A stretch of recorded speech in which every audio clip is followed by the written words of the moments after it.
சேனைகளின் கர்த்தர். இன்றைக்கு திருமதி ஜெமிமா வசந்தி அவர்கள் தான் இன்றைக்கு வர வேண்டிய ஒரு சூழ்நிலை. ஆனால் ஒரு மருத்துவ பரிசோதனைக்காக அவர்கள் சென்றிருப்பதனால் அவர்கள் வர முடியாத ஒரு சூழ்நிலை. ஆகவே நான் எதிர்பார்த்தேன், அவர்கள் வரல.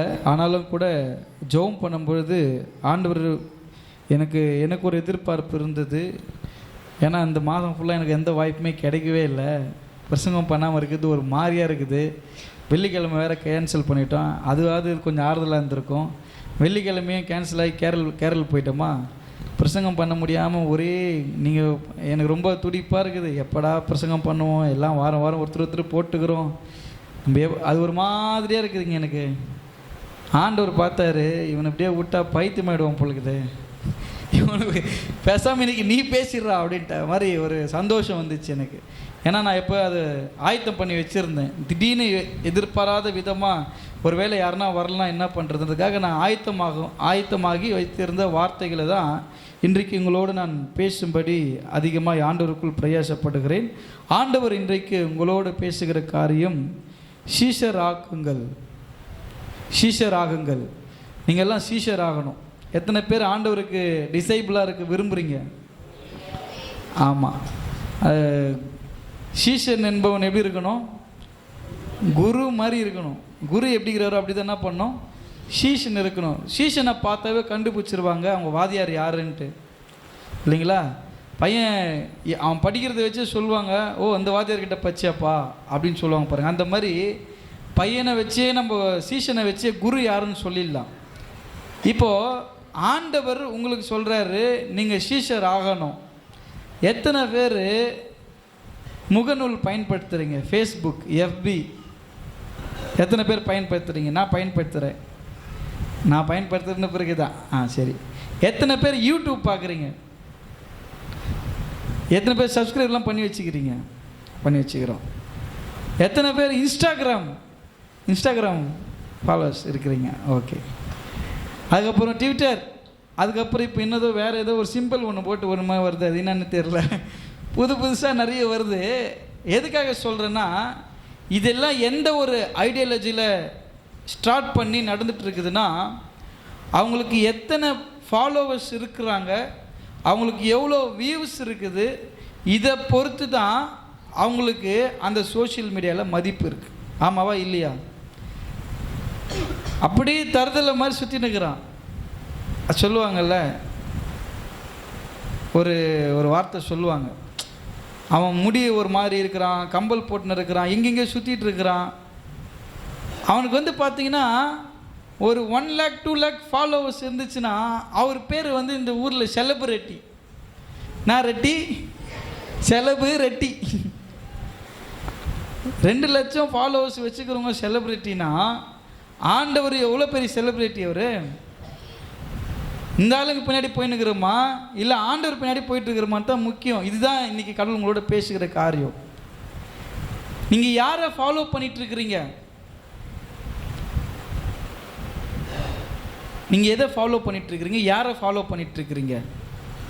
நீங்கள் யாரை ஃபாலோ பண்ணி போனாலும், உங்களை யாரை ஃபாலோ பண்ணி போனாலும் ஒரு நையா பைசாவுக்கு பிரயோஜனமே கிடையாது. ஆமாவா இல்லையா? அதெல்லாம் ஒன்றும் இல்லைங்க, வேஸ்ட். அதெல்லாம் நான் சொல்கிறேன் பாருங்கள். நீங்கள் உண்மையான ஃபாலோவர்ஸாக இருக்கணும். நான் யாருக்கு ஃபாலோவர்ஸாக இருக்கணும்? ஜீசஸ் கிரைஸ்டுக்கு தான் ஃபாலோவர்ஸாக இருக்கணும். அவரை பின்தொடர்ந்து, அவரை பின்பற்றி, அவரை ஃபாலோ பண்ணிங்கன்னா தான் வாழ்க்கையில் ஏதாவது கொஞ்சம் உருப்படும், ஏதாவது தேரும். இல்லை எதுவுமே தேராது. இன்றைக்கி நிறைய சப்ஸ்கிரைப் பண்ணி வச்சுட்டு நிறைய பேருக்கு ஃபாலோ கொடுத்துட்டு இன்ஸ்டாகிராம்லேயும் சரி சிக்கலில் மாட்டிக்கின்னு வெளியே வர முடியாமல் முடிச்சுன்னு நிறைய பேர் எனக்கு தெரியும். என்னென்னதோ வருதுங்க, எனக்கு பயமாக்குதுங்க, என்னென்னதோ மெசேஜ்லாம் பண்ணுறாங்க. ஐயோ நான் தெரியாமல் இதுக்கு இந்த ஆப்புக்குள்ளே வந்துட்டேன், அன்இன்ஸ்டால் பண்ணிட்டு மறுபடியும் மெசேஞ்சர்னு ஒன்று இருக்குது, அந்த ஃபேஸ்புக் மெசேஜ், அதில் எப்படியோ கண்டுபிடிச்சி நம்பர்லாம் கண்டுபிடிச்சிட்றாங்க, நேரில் கூட வரான்றாங்க. பயமாக்குதுங்க. எதுக்கு உங்களுக்கு இந்த வேலை? யாருன்னே தெரியாது, எங்கேயோ இருக்கிற ஆள். சோஷியல் மீடியான்றது எதற்காக? சில பேர் ரொம்ப ஞானமாக அவங்க ப்ரொஃபைல் கூட வைக்க மாட்டாங்க. ரொம்ப அவங்க இன்டெலிஜென்ட்டாக, அது ரொம்ப நல்லது. ஏதோ வசனம் போட்டு வச்சுட்டு ஒரு ஃபெமிலியரான ஃபிகராக அதை போட்டுன்னு வச்சுங்களேன், நம்ம நாளைக்கு பிளைம் பண்ணால் கூட ஃபஸ்ட் நம்ம தான் வருவோம், பாராட்டினா கூட ஃபஸ்ட் நம்ம தான். பிரச்சனை யாருக்கு தான் இருக்குது? நீ ப்ரொஃபைல் வச்சுக்கிற பாரு, உனக்கு தான் பிரச்சனை. சில பேர் ப்ரொஃபைலே வைக்காமல் ஃபேக் ஐடி யூஸ் பண்ணுறாங்கலாம் இருக்கிறாங்க. இன்றைக்கி சபையிலே ஆண்டவரை ஃபாலோ பண்ணுற எல்லாருமே எப்படி இருக்கிறாங்க? நம்ம நம்ம நம்ம நம்ம வாட்டமாக பேசினா தான் உங்களுக்கும் புரியுமே. ஃபேக் ஐடியை தான் உக்காந்துட்ருக்குறாங்க. சர்ச்சில் எப்படி உக்காந்துருக்குறாங்க? ஃபேக் ஐடினா நீங்கள் அதை விட்டுருங்க. இப்போது ஆப்பில் இருந்து எல்லாம் வெளியே வந்துடுங்க. சர்ச்சுக்குள்ளவே ஃபேக் ஐடியிலேருந்து நம்ம மெசேஜ் பண்ணுற மாதிரி ஆண்டவர்கிட்ட ஜெபம் பண்ணுறது ஃபேக் ஐடியா தான். நீங்கள் ஜெபம் பண்ணிகிட்ருக்கிறீங்க. ஆண்டவருடைய வார்த்தையை கேட்குறது ஃபேக் ஐடியா தான் உட்காந்து கேட்டுட்ருக்கிறீங்க. உண்மையான உங்கள் பெயரில் உண்மையாக உங்கள் ப்ரொஃபைல் ஆண்டவருக்கு காட்டியிருக்கிறீங்களா? உண்மையான ப்ரொஃபைலில் நீங்கள் இருக்கிறீங்களா? உண்மையாக நீங்கள் ஆண்டவரை ஃபாலோ பண்ணுறீங்களா? நீ ப்ரொஃபைல் வச்சாலும் வைக்கலனாலும் உன் ஐடின்றது யாருக்கு தெரியும்? உங்கள் கூட ரொம்ப க்ளோஸாக இருக்கவங்களுக்கு தெரியும். என் ஃப்ரெண்டு தான் அது, அவளுக்கு அதெல்லாம் விருப்பம் கிடையாது. ப்ரொஃபைலே இல்லை கூட ஆண்டவர் நம்மளை கண்டுபிடிச்சிடுற தெய்வம். ஹல்லேலூயா.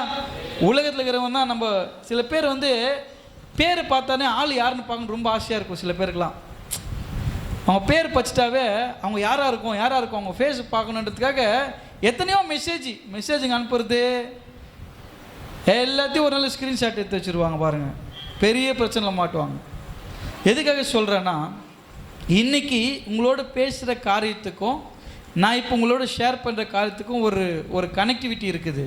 அது என்னன்னு சொல்லி பார்த்தீங்கன்னா, உலக பிரகாரமாய் சீஷன் என்பவர்கள் இப்போ ஒரு காரியத்துக்கு இந்த மொபைல் ஃபோனில் நம்ம சப்ஸ்கிரைப் பண்ணி வச்சுருக்கிறோம் அப்படின்னா, அவங்க எந்த வீடியோ அப்லோட் பண்ணாலும் அந்த சப்ஸ்கிரைபர் யார் பண்ணிக்கிறாங்களோ அவங்களுக்கு என்ன வருது?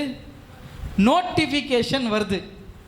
இப்போது ஆண்டவரை நீங்கள் சப்ஸ்கிரைப் பண்ணி வச்சுருந்தீங்கன்னா அவர் உங்ககிட்ட பேசணுன்றது அவர் என்னெல்லாம் அப்டேட் பண்ணுறாரோ உங்களுக்கு என்ன வரும்? நோட்டிஃபிகேஷன் வரும். ஆமாவா இல்லையா? அவர் நல்லதாக சொல்கிறாரோ கெட்டதாக சொல்கிறாரோ, ஆண்டவரை நீங்கள் சப்ஸ்கிரைபர் பண்ணி வச்சுருந்தீங்கன்னா அவர் பேசுறது அவர் உங்களுக்கு நோட்டிஃபிகேஷனில் வரும். நோட்டிஃபிகேஷன் வந்தால் நீங்கள் உடனே என்ன பண்ணுவீங்க? அதை ஓப்பன் பண்ணி பார்க்குறோம். ஆமாவா இல்லையா? அதே போல் தான் ஆண்டவர்கிட்ட இருந்து நோட்டிஃபிகேஷன் வந்தவுடனே உடனே முட்டி போட்டு ஜெபம் பண்ண ஆரம்பிக்கணும். இல்லை உடனே பைபிள் படிக்கணும். என்ன வார்த்தை என்னது இது? ஏசாயா 43:2 வருது. என்னது நம்மளுக்கு அந்த மைண்டில் வந்து நேக்குது. அந்த வார்த்தை நம்ம படித்ததில் எடுத்து பார்த்தா ஆண்டவர் உங்ககிட்ட அதில் நீங்கள் சப்ஸ்கிரைப் பண்ணாலும் உங்களுக்கு அதில் கொடுத்துருக்குறாரு. நீங்கள் அதை ஆன் பண்ணி பார்க்குறதுனால நீங்கள் ஆன் பண்ணி பார்ப்பீங்க அப்படின்றதுனால தான் என்ன பண்ணுறாரு? உங்களுக்கு நோட்டிஃபிகேஷன் அனுப்புகிறார். நிறைய பேர் ஆன் பண்ணவே மாட்டாங்க ஆண்டவர் என்ன பண்ணி வச்சுருப்பாங்க? சில பேர் சப்ஸ்கிரைப் பண்ணிட்டு என்ன பண்ணுவாங்கன்னா, நோட்டிஃபிகேஷனை நீங்கள் சப்ஸ்கிரைப் பண்ணதே வேஸ்ட்டு. யூடியூபுக்கு மாத்திரம் சொல்ல, எல்லா வெற்றிலையும் நீங்கள் ஒருத்தர் அக்செப்ட் பண்ணிடுறீங்க. அவங்க உங்ககிட்ட பேசணும்னு நினைக்கிறாங்க. ஆனால் இப்போது நான் அவங்களுக்கு ரிப்ளை பண்ணேன்னா என் கூட இருக்கிற என் மனைவிக்கு பிரச்சனை, என் கூட இருக்கிற என் கணவனுக்கு பிரச்சனை அப்படின்ற பட்சத்தில் நீங்கள் அவங்களுக்கு ரிப்ளை பண்ணாமல் அவங்க இல்லாத நேரத்தில் நீங்கள் பண்ணுறீங்க, பேசுகிறீங்க. இல்லை அப்பா அம்மா இருக்கிறாங்க பக்கத்தில், அவங்க எதிர்க்க இதை நான் பேச முடியாது, இதை நான் தனியாக இருக்கும்போது தான் பேச முடியும் அப்படின்னு நீங்கள் யோசிக்க ஆரம்பிச்சிட்டிங்க. அப்படின்னா என்ன அர்த்தம்னா, அது சரியான ஒரு உறவு இல்லைன்னு தான் அர்த்தம். ஆமாவா இல்லையா? அது சரியான ஒரு ஐக்கியம் இல்லை. அவங்க யாருன்னே தெரியல. அது ஃபேக் ஐடியா. உண்மையாக யாருன்னே தெரியாமல் அவங்கக்கிட்ட நம்ம என்ன பண்ணிகிட்ருக்குறோம்? நம்ம பேசுறது தாண்டி நம்மளுடைய சீக்ரெட்லாம் ஷேர் பண்ணிகிட்ருக்குறோம். இன்றைக்கி எல்லாமே பயங்கரமாக திருடுறது எப்படி திருடுறாங்கன்னா, டெக்னாலஜி தான் திருடுறாங்களே. உங்களுக்கு நான் அன்பாக சொல்கிறேன், ஒரு நாளைக்கு கடிந்து சொல்கிற நாடகமும் வரும். இன்றைக்கி அன்பாக சொல்கிறேன், யாருக்குமே மெசேஞ்சரில் மெசேஜ்லாம் பண்ணாதீங்க. தெரியாத ஆளுக்கு சொல்கிறேன். தெரியாத ஆளுக்கு என்ன பண்ணக்கூடாது? எஃபியில் தானே நம்ம ஃப்ரெண்ட் ரெக்வஸ்ட்டில் இருக்கிறாங்களே, யாருக்குமே பண்ணாதீங்க. அப்படிதான், அது ரொம்ப பெரிய தவறு. உங்களை எல்லாமே இன்றைக்கி என்ன தெரியுமா? ஸ்க்ரீன்ஷாட் எடுத்து பிளாக்மெயில் பண்ணுறது தான் இன்றைக்கி ட்ரெண்டிங் ஆகிட்டு இருக்குது. இன்றைக்கி அதுதான் வருவாய் தரணும். இது பணம் சம்பாதிக்க பெரிய வழி அதுதான். இதெல்லாம் ஒரு பக்கம் இருக்கட்டும். இன்றைக்கி சீஷர் ஆகுங்கள் அப்படின்னு சொன்னால் இயேசு கிறிஸ்துவுக்கு நீங்கள்லாம் சீஷராக இருக்கிறீங்கன்னா, நீங்கள் ஆண்டவரை சப்ஸ்கிரைப் பண்ணியிருக்கிறீங்கன்னா, கர்த்தர் உங்களுக்கு அனுப்புகிற ஒவ்வொரு விஷயம் நோட்டிஃபிகேஷன் வரும். அதை நீங்கள் ஆன் பண்ணி பார்த்தீங்கன்னா அன்னைக்கு உங்களுக்கான பதில் கிடைக்கும். யாருக்கெல்லாம் காலையில் எழுந்து ஜெபம் பண்ணுற பழக்கம் இருக்குது, அது நோட்டிஃபிகேஷனுடைய சத்தம். நான் எழுந்து நோட்டிஃபிகேஷன் வந்தால் கூட சில பேர் அலாரம் ஆஃப் பண்ணி தூங்குற ஆள்லாம் எனக்கு தெரியும். எதுக்கு அது, ஏன் அலாரம் நீங்கள் சொல்லுங்கள், அலாரம் எதுக்கு வைக்கிறீங்க? அலாரம் எதுக்குமா வைக்கிறாங்க? டைமுக்கு எழுந்துக்கு தான் வைக்கிறாங்க. நீ எழுந்து ஆஃப் பண்ணிட்டு தூங்குறதுக்காக வச்சுக்கிற அலாரம். அதுக்கு நீ அலாரம் வச்ச மாதிரி நல்லா நிம்மதியாக தூங்கியிருக்கலாமே, டிஸ்டர்ப் இல்லாமல். எனக்கும் அப்படி தான் ஒரு நான் எப்போவுமே என்ன பண்ணுவேன், பிகினிங்லலாம் கொஞ்சம் என்னுடைய ஆவிக்குரிய வாழ்க்கையில் அதிகமாக வளர நாட்களில் அலாரம் வச்சு எழுந்து ஜோம் பண்ண ஆரம்பித்தேன். அதுக்கப்புறம் அந்த டைமிங்க்கு தானாக எனக்கு விழிப்பு வந்துச்சு. நான் அலாரத்தை ஆஃப் பண்ணிட்டேன் பர்மனெண்ட்டாக. ஏன்னா அந்த டைமுக்கு ஆட்டோமேட்டிக்காக எனக்கு விழிப்பு வந்துடும். அதுக்கப்புறம் நான் பண்ணாலும் எனக்கு தூக்கம் வரும். லேட்டாக தூங்கினா கூட அந்த டைமுக்கு எனக்கு விழிப்பு வந்துடும். அந்த ஜெபம் பண்ணுற நேரத்தில் எனக்கு அந்த ஏர்லி மார்னிங் எனக்கு விழிப்பு வந்துடும். நான் பைபிள் படிப்பேன், ஜெபம் பண்ணுவேன், ஏதாவது அவர்கிட்ட பேசுவேன். நான் எதுக்காக சொல்கிறேன்னா, கொஞ்ச நாளைக்கு பழக்கம் ஆகிற வரைக்கும் தான் காலையில் எழுந்துக்கிறது கஷ்டம். நீங்கள் எழுந்து பழகிட்டீங்கன்னா அலாரம் கூட உங்களுக்கு தேவையில்லை, ஆட்டோமேட்டிக்காக நீங்கள் எழுந்துருவீங்க. நம்ம ஏன் அந்த பழக்கத்துக்கு வரல, ஏன் நம்மளுக்கு கர்த்தருடைய சத்தத்தை கேட்கல? இன்னைக்கு ஆண்டவரை, இப்போது நான் உங்களுக்கு தெளிவாக உங்களுக்கு பேசுகிறேன், உங்களுக்கு நான் பேச நல்லா புரியுது தானே? இன்ஸ்டாகிராம் யூஸ் பண்ணுறோம், ஃபேஸ்புக் யூஸ் பண்ணுறோம். நம்ம ஃப்ரெண்டாக இல்லாதவங்க ப்ரொஃபைலில் கூட நம்ம போய் அவங்க யாருன்னு பார்க்கலாம், தெரியுதுல்ல? இயேசுவை இப்போ அப்படி தான் பார்த்துட்டு இருக்கிறோம். யார் வேணால் இயேசுப்பா பார்க்கலாம். சர்ச்சுக்கு வரவங்க மட்டுமா இயேசுப்பா பார்க்குறாங்க? இந்த உலகத்தில் இருக்கிற எல்லா மக்களும் இயேசுப்பாவை பார்க்கலாம். அவர் எல்லாருக்குமான தெய்வம். எல்லாரும் பார்க்கலாம் இயேசுவை, எல்லாரும் அவர்கிட்ட பேசலாம். இப்போது சர்ச்சுக்கு வர நீ ஃபேக் ஐடியில் இருந்துக்கிட்டு அவர்கிட்ட பேசணும்னு நினைக்கிது, உன்னால் பேச முடியல. ஆனால் சர்ச்சுக்கே வராமல் தூரத்தில் இருக்கிற ஃப்ரெண்ட் ரெக்வெஸ்ட் கூட கொடுக்கல, ஆனால் அவங்க அவர்கிட்ட பேசுறதுக்கு ரொம்ப பிரயாசப்படுறாங்க. அவரை பார்த்துக்கிட்டே இருக்கிறாங்க. அவர் என்ன நான் போட்டுக்கிறாரு, அவர் என்ன நான் போஸ்ட்டுக்குது எல்லாம் தள்ளி தள்ளி தள்ளி தள்ளி பார்க்குறாங்க, அதை லைக் பண்ணுறாங்க, அவர்கிட்ட பேசுறதுக்கு ஆரம்பிக்கிறாங்க. ஆண்டர்கிட்ட சரி இவர் நல்லா இருக்கிறாரு, நல்லா இருக்குது அப்படின்னு அது பேச ஆரம்பிக்கிறாங்க. பேச ஆரம்பித்தோன்னா அவங்களுக்கு ஆண்டவரை பிடிக்க ஆரம்பிக்குது. ஆண்டவரை லைக் பண்ணாங்க, ஆண்டவரை என்ன பண்ணாங்க, அக்செப்ட் பண்ணிட்டாங்க ஃப்ரெண்டாக. இப்போ என்னன்னா, அவங்க சபைக்குள்ளே இல்லை, சபைக்கு வெளியில் இருக்கிறாங்க. ஆனால் ஆண்டவர் என்ன பண்ணிக்கிறாங்க, அக்செப்ட் பண்ணிட்டு இருக்கிறாங்க. அவங்க ஐடியிலிருந்து, ஒரிஜினல் ஐடியிலேருந்து அவங்க என்ன பண்ணுறாங்கன்னா, எப்பவுமே ஆண்டவருக்காக சபைக்குள்ளே இல்லாமல் வெளியே இருந்து கர்த்தருக்காக காத்துட்டு இருக்கிறாங்க. ஆனால் நம்ம என்னன்னா, இது ஃபேக் ஐடி சர்ச்சுக்குள்ளே இருக்குது. எப்படின்னா, சர்ச்சுக்கு ரெடியாகி வந்துடுது, சர்ச்சுக்குள்ளே தான் உட்காந்துன்னு இருக்கிறது. ஆனால் யோசிச்சுக்கிறதுலாம் வீடு பற்றி, சாப்பாடு பற்றி. அது யார்? Fake ID. புரியுதா? அப்போ யாரெல்லாம் ஃபேக் ஐடி நீங்கள் தான் முடிவு பண்ணணுமே. சர்ச்சுக்குள்ளே தான் உட்காந்துட்டு இருக்கிறோம், நம்ம ப்ரெசண்ட்டாக இருக்கிறோம் இல்லை?